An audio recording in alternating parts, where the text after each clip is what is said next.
그동안 넷플릭스는 어이없는 약관을 만들어 우리 소비자들을 속여왔다는 지적을 받아왔습니다.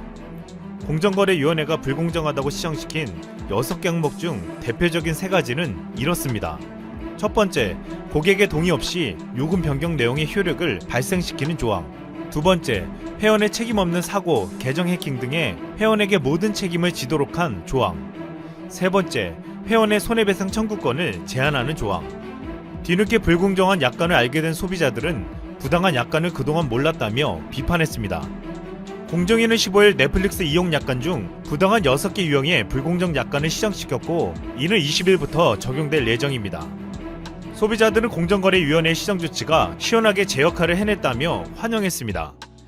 무엇보다 중요한 것은 한국이 넷플릭스가 서비스되는 전 세계 190여 개 국가 중에서 최초로 넷플릭스의 약관을 고쳤다는 것이었습니다. 그동안 공정거래위원회는 수많은 불공정을 바로잡으며 세계적으로도 인정받아왔습니다. 한국의 공정거래위원회는 지난 2017년 글로벌 경쟁당국 평가에서 2년 연속으로 최우수 등급을 받은 바 있습니다. 글로벌 경쟁법 전문 잡지인 글로벌 컴피티션 리뷰의 2017년 경쟁당국 평가에서 공정위는 미국, 독일, 프랑스와 함께 최우수 엘리트 등급을 받았습니다. 38개 경쟁당국의 지난해 실적과 성과 등을 대상으로 실시한 평가에서 공정위는 작년에 이어 최고 등급인 엘리트 별 5개를 받은 것입니다. 이는 베리굿 별 4.5개 등급의 유럽연합, 일본 경쟁당국보다 상위 등급으로 평가받은 것입니다. GCR은 한국의 공정거래위원회를 아시아 지역 1위의 최우수 경쟁당국이자 글로벌 최고 경쟁당국 중 하나라고 칭찬했습니다. 이렇게 우리 공정위가 높게 평가받는 이유는 퀄컴의 특허 남용 행위 제재에서 보여준 모습 때문이었습니다. 2017년 공정위는 퀄컴의 1조 3천억 원의 과징금을 받아낸 바 있습니다. 이 금액은 38년 역사상 최대 규모의 과징금이었습니다.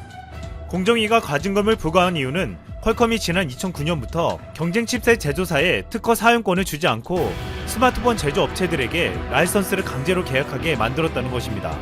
퀄컴은 LTE 5세대 모뎀 칩셋 분야 점유율 세계 1위로 2015년 기준 특허 칩셋 매출이 30조 원에 이를 정도였습니다. 삼성과 LG 등 국내 스마트폰 제조업체들도 퀄컴의 주요 고객으로 큰 피해를 보고 있었습니다. 이에 공정위는 퀄컴이 시장 지배적 지위를 남용해 공정거래법을 위반했다고 판단했습니다. 이에 과징금을 부과하고 휴대폰 제조사에 라이선스와 관계없이 모뎀칩을 제공하고 모뎀칩 제조사와 라이선스를 체결하도록 시정 명령했습니다. 퀄컴은 이에 반발하고 국내 굴지의 대형 로펌을 통해서 법원에 제소하며 법정 공방을 벌여왔습니다. 퀄컴은 대형 로펌 변호사 22명을 선임하고 선임료만 1,000억 원에 달했습니다. 그리고 3년여에 걸친 법정 공방 끝에 지난해 말 법원은 공정위 과징금이 적법하다고 판단하며 1조 원이 넘는 과징금을 돌려주지 않아도 된다고 판결하였습니다. 특허 공룡이라 불리는 퀄컴에게 한국의 공정위가 승리했다는 것은 진정 놀라운 성과였습니다. 퀄컴과 1조 원대 소송에서 승소 판결을 이끌어낸 공정거래위원회 소송 수행팀 3명은 2019년도 올해의 공정인에 선정되기도 했습니다. 언론에서는 공정위의 의미 있는 승리라고 평가했고 외국에서도 한국의 공정위가 완승했다고 평가했습니다. 그동안 공정위는 외국 기업들의 부당함을 적발하고 잘못을 시정시켜왔습니다. 2009년 애플은 한국 시장에 들어오면서 국내 이통사의 갑질을 일삼아왔습니다. 애플은 TV 광고비를 떠넘기고 무상 수리비 일부를 이통사에 넘기는 등 불합리한 행동을 해왔습니다. 이에 공정위는 애플이 거래상 지위 남용을 했다며 애플코리아 사무실을 급습해 조사하기도 했습니다. 공정위가 애플의 광고비 갑질에 대한 전방위적 조사에 나서자 애플은 심의 절차를 중단해달라며 백기를 들었습니다. 애플은 스스로 부당한 지위 남용에 대한 시정 방안을 제시했고 공정위는 이 방안이 미흡하다며 다시 제출하라고 했습니다. 애플은 그동안 국내에서 부당한 갑질을 해왔지만 이젠 공정위에 의해 제동이 걸렸습니다. 또한 공정거래위원회는 전세계 경쟁당국 가운데 처음으로 구글의 회원 콘텐츠 저작권 침해 약관에 칼날을 들이댔습니다. 유튜브 이용자에게 미리 알리지 않고 일방적으로 계정을 종료하거나 콘텐츠를 삭제할 수 있도록 했던 구글 이용 약관이 시정되고 이용자가 사진이나 영상을 삭제하더라도 구글 서버에 사본을 따로 보관할 수 있었던 약관도 더 이상 할 수 없게 되었습니다. 공정위는 회원의 저작물에 대한 이용을 사업자가 광범위하게 허락받거나 회원이 콘텐츠를 삭제한 후에도 해당 저작물을 보유 이용하는 것은 저작권 침해 문제가 될 수 있다고 판단한 것입니다. 또한 온라인 사업자 측의 콘텐츠 삭제나 계정 종료는 사유가 구체적 합리적이어야 하며 이용자에게 알린 후 시정 기회를 부여해야 한다고 봤습니다. 공정위는 전 세계적으로도 경쟁 당국이 구글 콘텐츠 제작 침해 관련 조항을 시정하거나 권고한 것은 처음으로 안다며 앞으로 부당한 조항들이 보이면 바로 시정시켜 나가겠다고 밝혔습니다. 또한 페이스북과 카카오, 네이버도 공정거래위원회의 지적을 받고 잦은 시정하고 약관을 변경했습니다. 공정거래위원회는 거대 기업들의 부당한 갑질을 지적하고 시정시켜 왔습니다. 지금 이 기업들은 한국의 공정거래위원회를 의식할 수밖에 없습니다. 공정거래위원회는 과거 거대 기업 퀄컴에게 1조 원이 넘는 과징금을 받아내는 등 정의를 실현하고 있기 때문입니다. 오늘도 공정거래위원회는 거대해진 국내의 기업들에게 두려움의 대상이 되고 있습니다. 1대1로 지금부터 약 5년 전 2014년 11월 중국에서 열린 에이펙 정상회의에서 시진핑 국가주석이 천명한 중국의 거대한 경제 프로젝트입니다. 중국의 시안에서 시작해 키르기스탄, 카자흐스탄, 우즈베키스탄과 중동 국가들을 지나 터키, 독일, 이탈리아, 그리스를 거쳐 아프리카 케냐와 인도, 말레이시아 등 총 44억 인구, 전세계 GDP의 30%에 달하는 약 60개의 국가들을 인프라 건설을 통해 중국과 연결하겠다는 계획입니다. 이를 위해 중국은 아시아 인프라 투자은행 AIIB를 만들어 자금을 조달하고 있는데요.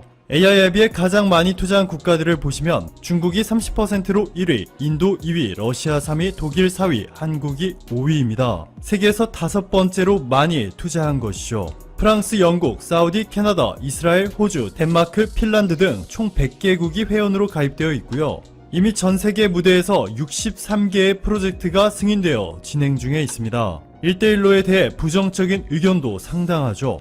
중국판 4대강 사업이다. 중국이 리스크 관리조차도 못하고 있다. 현지화 전략이 너무 부족하다. 등 중국 맞춤형 기술을 다른 나라에서도 그대로 적용하여 부작용을 낳고 있는 것과 너무나도 광범위한 지역에서 사업을 동시다발적으로 진행하고 있다 보니 단순히 중국의 꿈에 불과하다는 평가들이 쏟아져 나오고 있죠. 하지만 사실 다른 국제개발은행들과는 달리 철저히 수익성을 추구하고 있는 것으로 최근에는 화폐개혁 이후 경제가 가파르게 성장하고 있는 인도에 집중적으로 투자하고 있습니다. 올해 7월부터 12월까지만 인도에서 이미 5개의 프로젝트를 진행 중인데요. 금융, 에너지, 교통뿐만 아니라 홍수관리 프로젝트까지 중국이 이끄는 AIIB가 투자를 맡게 되었습니다. 이에 맞서 미국이 추진하고 있는 것이 바로 인도태평양 전략이고, 전략의 핵심인 동남아 지역에서 미국은 이미 한국에 의지하기 시작하였습니다. 최근 한국은 태국과 지소미아를 체결함으로써 태국의 국방 전력을 파악함과 동시에 방산 수출의 길이 활짝 열리게 되었고, 세계에서 두 번째로 인도네시아와 세파를 체결하며 최애국 대우를 받게 되었고, 베트남 국가 전체 수출의 3분의 1을 삼성이 담당하고 베트남 GDP의 4분의 1 이상을 삼성이 책임지고 있을 정도로 한국에 대한 의존도가 절대적으로 높습니다. 이 때문에 한국과 일본 그리고 미국이 지소미아로 가장 껄끄러웠던 시기였음에도 미국의 문우신 재무장관이 한국을 방문해 동남아 인프라 시장에 함께 진출하자는 양해각서를 체결하였을 뿐만 아니라 실무 워킹그룹까지 구성하기로 약속하고 스피드를 붙여 공동사업단까지 만들 예정인 것으로 알려졌습니다. 이렇게 미국뿐만 아니라 중국도 이제 한국의 힘을 더 원하고 있는데요.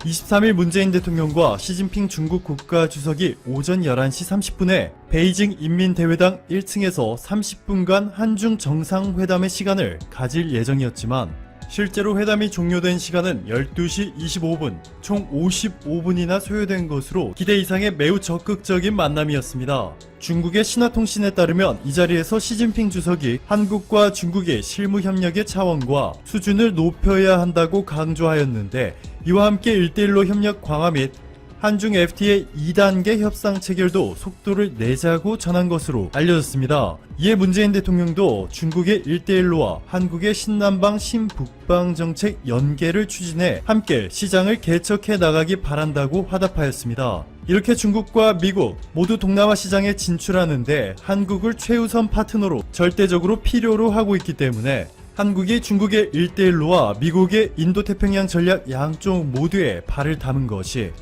미국과 중국 사이에서 한국의 협상 파워를 높이는 신의 한 수였습니다. 무엇보다도 두 국가가 한국의 힘을 절대적으로 필요로 하는 이유가 또 하나 있는데요. 바로 북한이죠. 트럼프는 지금 매우 급합니다. 트럼프의 탄핵소추안이 미국 하원을 통과하게 되어 1868년 앤드류 존슨, 1998년 빌 클린턴에 이어서 역대 세 번째인데요. 실제로 탄핵으로 이어지지 않더라도 이미지가 크게 악화되기 때문에 지금까지 100% 다음 대선에서 정권이 교체되어 왔습니다. 여기에 트럼프의 핵심 정책 중 하나인 북한의 비핵화 실현마저 물거품이 되어버린다면 미국 민주당으로의 정권 교체는 거의 100% 확실시 되겠죠.